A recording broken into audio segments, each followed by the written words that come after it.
오늘 말씀은 마가복음 9장 30절에서 50절입니다. 키워드는 정말 큰 자, 평화의 제자도 서로 화목하라입니다. 그곳을 떠나 갈릴리 가운데로 지날새 예수께서 아무에게도 알리고자 아니하시니 이는 제자들을 가르치시며 또 인자가 사람들의 손에 넘겨져 죽임을 당하고 죽은 지 3일 만에 살아나리라는 것을 말씀하셨기 때문이더라. 그러나 제자들은 이 말씀을 깨닫지 못하고 묻기도 두려워하더라. 가버나움에 이르러 집에 계실새 제자들에게 물으시되 너희가 길에서 서로 토론한 것이 무엇이냐 하시되 그들이 잠잠하니 이는 길에서 서로 누가 크냐 하고 쟁론하였음이라. 예수께서 앉으사 12제자를 불러서 이르시되 누구든지 첫째가 되고자 하면 무사람의 끝이 되며 무사람을 섬기는 자가 되어야 하리라 하시고 어린아이 하나를 데려다가 그들 가운데 세우시고 안으시며 제자들에게 이르시되 누구든지 내 이름으로 이런 어린아이 하나를 영접하면 곧 나를 영접함이요 누구든지 나를 영접하면 나를 영접함이 아니요 나를 보내신 이를 영접함이니라. 요한이 예수께 여짜오되 선생님 우리를 따르지 않는 어떤 자가 주의 이름으로 귀신을 내쫓는 것을 우리가 보고 우리를 따르지 아니하므로 금하였나이다. 예수께서 이르시되 금하지 말라. 내 이름을 의탁하여 능한 일을 행하고 즉시로 나를 비방할 자가 없느니라. 우리를 반대하지 않는 자는 우리를 위하는 자니라. 누구든지 너희가 그리스도에게 속한 자라 하여 물 한 그릇이라도 주면 내가 진실로 너희에게 이르노니 그가 결코 상을 잃지 않으리라. 또 누구든지 나를 믿는 이 작은 자들 중 하나라도 실족하게 하면 차라리 연자맷돌이 그 목에 매어 바다에 던져지는 것이 나으니라. 만일 내 손이 너를 범죄하게 하거든 찍어버리라.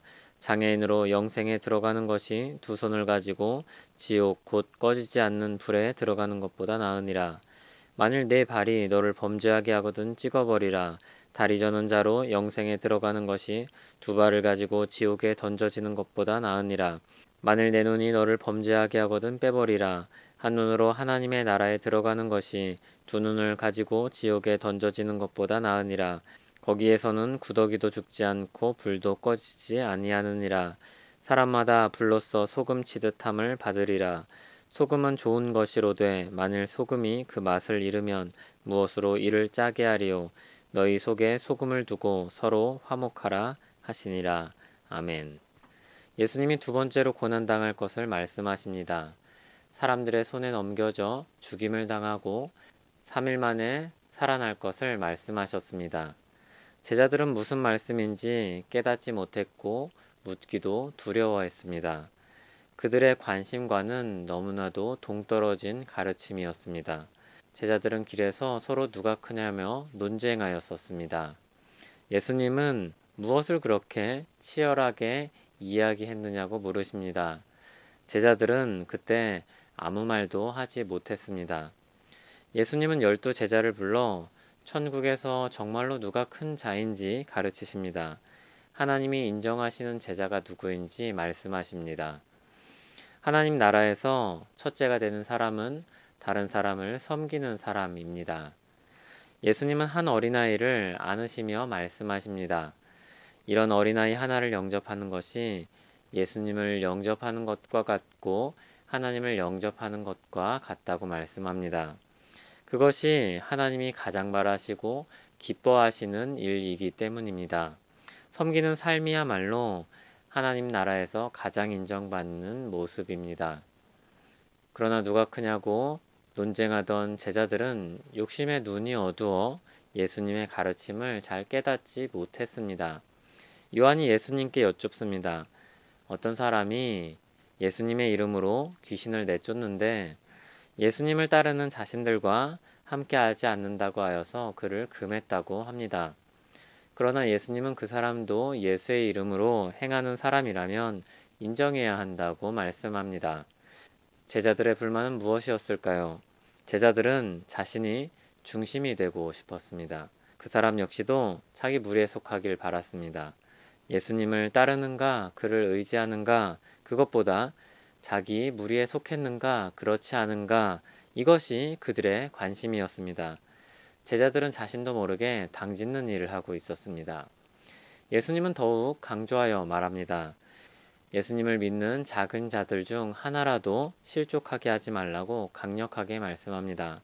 손이 그런 범죄를 저지른다면 차라리 없는 것이 낫고, 발력시 그렇다면 차라리 없는 것이 나으며, 눈조차도 포기하는 것이 낫다고 말씀합니다. 물론 신체를 훼손하라는 가르침은 아닙니다. 그렇게 강력한 조치를 취할 정도로 죄의 요인을 철저하게 제거해야 함을 가르치셨습니다.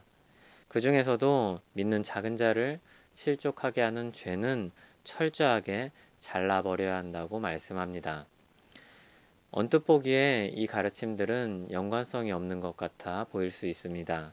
그러나 이 단락은 화목하게 하는 제자도에 대한 예수님의 가르침으로 묶을 수 있습니다. 누가 크냐는 논쟁으로 시작한 단락이 서로 화목하라는 예수님의 가르침으로 끝납니다. 제자들은 높은 자리에 관심을 가지고 경쟁하고 쟁취하려고 합니다. 그러나 예수님은 섬기는 자로서 사는 삶이야말로 그리스도께 속한 삶이라고 말씀합니다. 제자들의 생각은 논쟁과 다툼을 낳았습니다. 그러나 예수님의 가르침은 평화를 낳습니다. 이와 같은 마음가짐으로 살아가는 사람이 목사가 되고 장로가 되고 집사가 된다면 얼마나 좋을까요? 그런 교회가 이 땅에 있다면 어떤 인상을 줄까요? 그런 교회가 많다면 어떤 영향을 끼칠 수 있을까요? 최소한 교회 안에서는 다툼보다는 화목이, 논쟁보다는 섬김이 꼽히게 되지 않을까요? 거기서 자라나는 작은 자는 어떤 유익을 누릴까요? 거기서 자라난 작은 자는 어떤 사람이 될 수 있을까요? 그런 교회는 세상과 구별되지 않을까요? 예나 지금이나 사람 사는 곳은 경쟁 구도가 일반입니다. 상생은 표현은 아름답지만 결국은 나에게도 유익이 될 때에야 성립되는 구조입니다. 그러나 섬김은 희생이며 내어줌이며 손해요 사랑입니다. 예수님은 먼저 십자가의 길을 통해 우리에게 하나님 나라 방식을 보이셨습니다. 그 나라 방식으로 우리는 구원을 받았습니다. 이제 우리는 그 나라 방식으로 살도록 부름을 받습니다. 하나님 나라를 이 땅에 드러내도록 부름을 받습니다. 교회는 이 사명을 계승하는 사람들입니다. 우리는 세상에 하나님 나라의 평화를 나타내는 사람들입니다. 기도하겠습니다. 하나님 아버지, 예수 그리스도 안에서 우리를 평화의 나라에 속하게 하시고 그 나라 백성으로 불러주시니 감사합니다. 섬김의 본을 보이시고 그 나라 방식을 가르치신 주님, 그 발자취를 따라 조금이라도 예수님 닮은 삶을 살아가고 싶은데 참으로 연약하고 보잘것없는 인생입니다. 그러나 주님이 우리를 붙들어 주신다면 주님을 향해 살아갈 수 있을 줄 믿으며 간구합니다. 예수님 이름으로 기도합니다. 아멘.